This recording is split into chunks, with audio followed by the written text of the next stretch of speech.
Dans cette partie sur les suites, nous donnons la définition précise de la limite, finie ou infinie, pour une suite de réels. Après quoi, nous discuterons des propriétés des limites. Et après avoir donné quelques preuves, nous conclurons en précisant les liens entre limites et inégalités.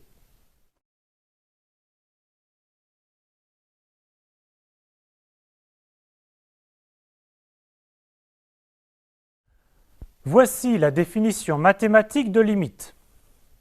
La suite UN a pour limite L appartenant à R si, pour tout epsilon positif, il existe un entier grand N, tel que dès que l'entier petit n est plus grand que grand N, alors valeur absolue de UN moins L est plus petit que epsilon. Voici la phrase mathématique. Pour tout epsilon, il existe un entier naturel grand N, tel que si petit n est plus grand que grand N, alors valeur absolue de UN moins L est plus petit que epsilon. Autrement dit, UN est aussi proche que l'on veut de L à partir d'un certain rang. Si elle existe, on note limite de UN égale à L lorsque n tend vers plus l'infini, ou aussi UN tend vers L lorsque n tend vers plus l'infini. L'inégalité valeur absolue de UN moins L inférieure à epsilon équivaut à l'encadrement UN compris entre L moins epsilon et L plus epsilon.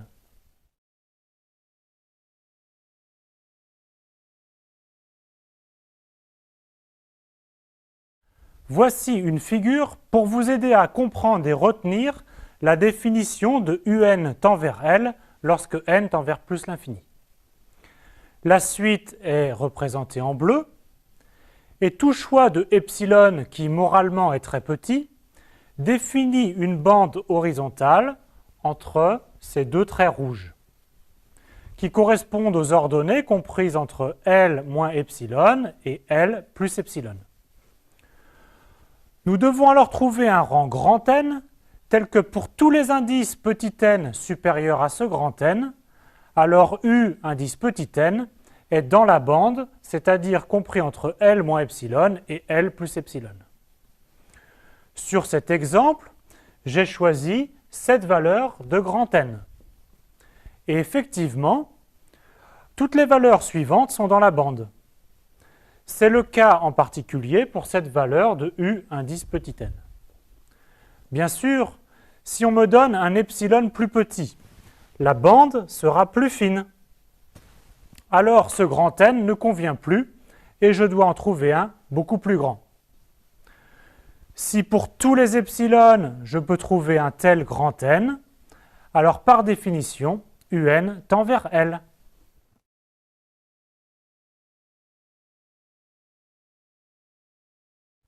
La suite UN tend vers plus l'infini si, pour tout A strictement positif, il existe un entier naturel grand N, tel que si petit n est plus grand que grand N, alors UN est plus grand que A. Autrement dit, UN est aussi grand que l'on veut à partir d'un certain rang.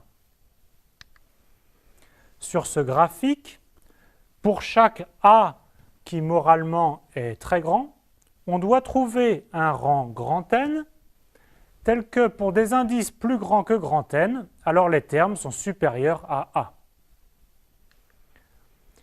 On obtient la définition de UN tend vers moins l'infini en inversant le signe et le sens de l'inégalité pour la constante grand A. Ce qui revient à dire, pour faire bref, que la suite moins UN tend vers plus l'infini.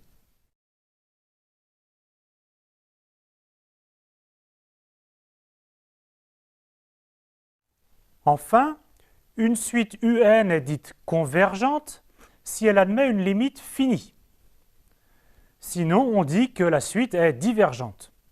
C'est-à-dire, soit la suite tend vers plus l'infini ou moins l'infini, soit elle n'admet pas de limite.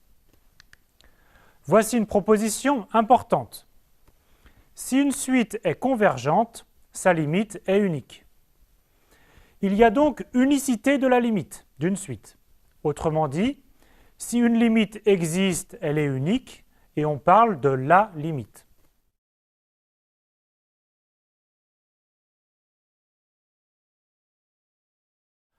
On rassemble ici quelques opérations usuelles sur les limites. On commence par les limites finies. Si une suite un tend vers un réel L, alors la suite lambda fois un, où chaque terme est multiplié par le réel lambda, a pour limite lambda fois L. Si on a une suite qui tend vers L et une autre qui tend vers L', alors la somme tend vers L plus L'. Autrement dit, la limite d'une somme est la somme des limites. C'est pareil pour le produit. La limite d'un produit est le produit des limites. Si un tend vers L et Vn tend vers L', alors la suite dont le terme général est le produit un fois Vn tend vers L fois L'. Ces deux propriétés sont utiles continuellement.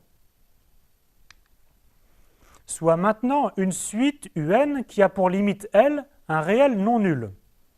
Alors, premièrement, à partir d'un certain rang, la suite un ne s'annule pas.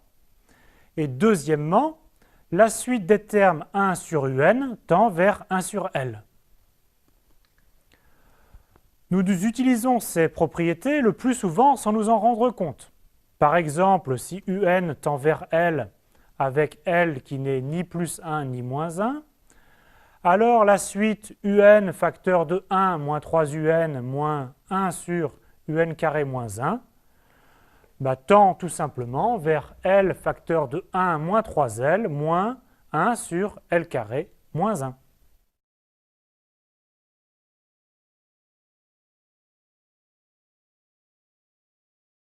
On passe maintenant aux limites infinies. Si un tend vers plus l'infini, alors la suite des 1 sur un tend vers 0. Réciproquement, si un tend vers 0 et que les un sont strictement positifs, alors 1 sur un tend vers plus l'infini. Une somme de suites dont l'une tend vers plus l'infini et l'autre est minorée tend vers plus l'infini. La même propriété a lieu avec le produit.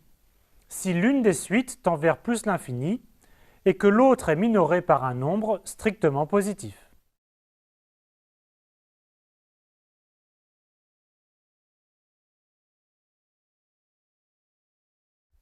On va maintenant prouver complètement l'affirmation « la limite d'un produit est le produit des limites ». On commence par la proposition suivante qui affirme qu'une suite convergente est nécessairement bornée. Soit donc un une suite qui converge et on note petit l sa limite. Pour montrer cette proposition, on applique la définition de limite finie en prenant une précision arbitraire. Par exemple, epsilon est égal à 1. Et voici une représentation graphique. Donc, à partir d'un certain rang grand N, la suite un est à distance au plus 1 de la limite, c'est-à-dire valeur absolue de un moins L est plus petit que 1. Nous allons majorer un en valeur absolue.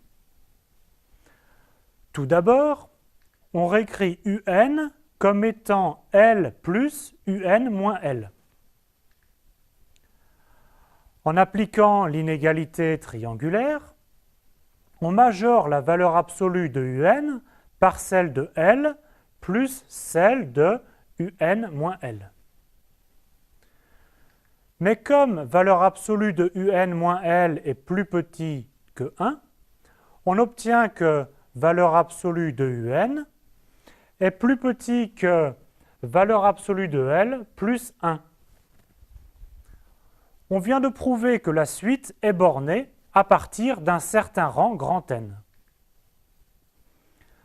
Mais comme les premiers termes de la suite U0, U1, etc. jusqu'à U indice grand N-1 sont en nombre fini, alors ils forment un ensemble également borné.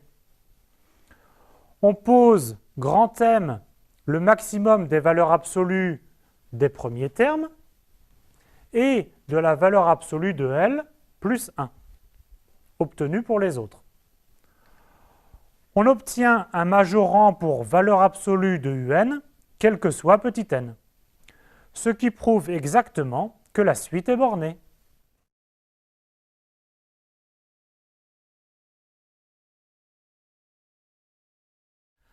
Dans une deuxième étape, on prouve une nouvelle proposition. Le produit d'une suite bornée et d'une suite qui tend vers 0 est une suite qui tend vers 0. Comme application directe, on peut prendre par exemple la suite UN est égale à cosinus n et la suite Vn est égale à 1 sur racine de n. Alors la suite cosinus n divisée par racine de n tend vers 0 lorsque n tend vers plus l'infini. Donnons la preuve de la proposition. Comme la suite UN est bornée, on peut trouver par définition un réel grand M tel que pour tout n, on a valeur absolue de UN plus petit que grand M. On nous donne un epsilon strictement positif et on doit montrer que pour n assez grand, on a valeur absolue de UN fois Vn plus petit que epsilon. On applique la définition de limite à la suite Vn. Pour la précision, epsilon' est égal à epsilon sur m. Il existe donc un entier naturel grand N tel que si n est plus grand que grand N, alors valeur absolue de Vn est plus petit que epsilon'. On en déduit que pour petit n plus grand que grand N, on a valeur absolue de UN fois Vn qui est égale à valeur absolue de UN fois valeur absolue de Vn, est plus petit que m fois epsilon', ce qui est égal à epsilon.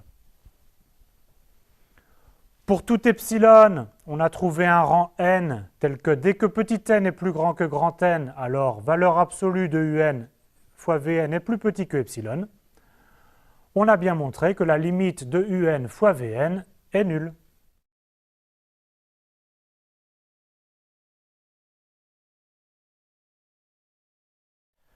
On peut à présent prouver le résultat. La limite d'un produit de suite convergente existe et est le produit des limites. On commence par écrire l'égalité UNVL moins L fois L' est égal à UN moins L fois Vn plus L fois Vn moins L'. La suite L fois Vn moins L' tend vers 0, car L est une constante et Vn tend vers L'. D'après la proposition précédente, c'est aussi le cas pour la suite UN-L fois Vn. Tout d'abord, UN tend vers L, donc UN-L tend vers 0. La suite Vn est bornée, car Vn est une suite convergente. Donc, par la proposition de la page précédente, UN-L fois Vn tend vers 0. Ainsi, chacun des deux termes tend vers 0. On en déduit que UNVN moins L fois L' tend vers 0, ce qui n'est rien d'autre que le résultat voulu. La limite de UN fois Vn est égale à L fois L' lorsque n tend vers plus l'infini.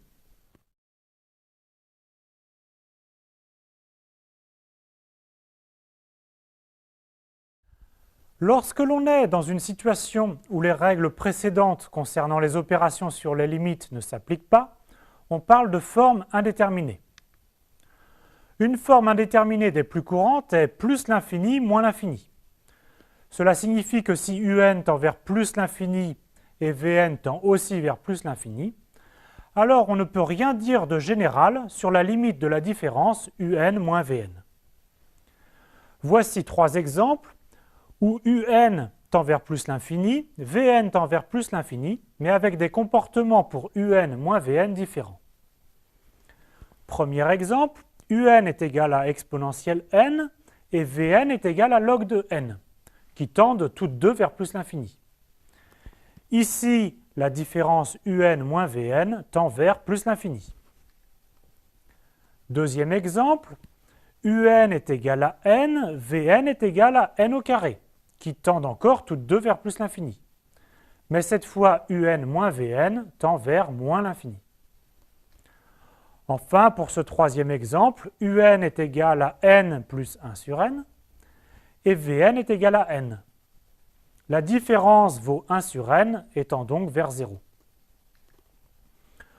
Autre situation fréquente, une forme indéterminée du type 0 fois l'infini. Voici des exemples qui montrent que tout type de résultat est possible. Voici encore d'autres formes indéterminées possibles, l'infini sur l'infini, 0 sur 0, 1 puissance l'infini. Et lorsque l'on est en présence d'une forme indéterminée, une étude plus approfondie au cas par cas s'impose pour déterminer la limite.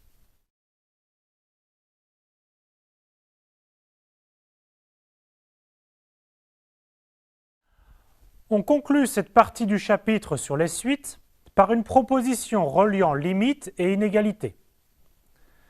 Si deux suites convergentes sont dans un certain ordre, alors leurs limites sont dans le même ordre.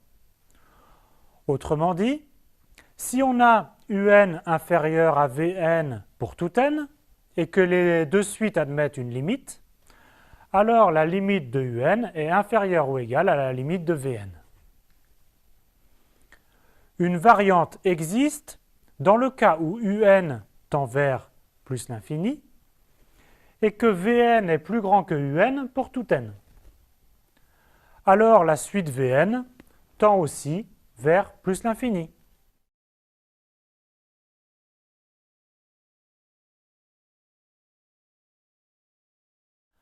Enfin, le théorème des gendarmes, qui affirme que si une suite est coincée entre deux autres, tendant vers une même limite, alors la suite du milieu tend elle-même vers la limite commune.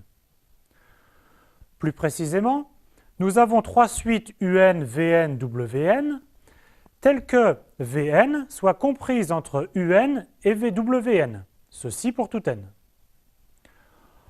On suppose de plus que les deux suites encadrantes, UN et Wn, tendent vers une même limite L. Alors la conclusion est double. Tout d'abord, Vn est une suite convergente, ce que l'on ne savait pas au départ. Et en plus, sa limite est aussi L. Il est intuitif de deviner quelle est la limite de la suite UN est égale à 2 plus moins 1 à la puissance n divisé par 1 plus n au carré. À l'aide du théorème des gendarmes, il est facile de prouver que l'intuition est juste.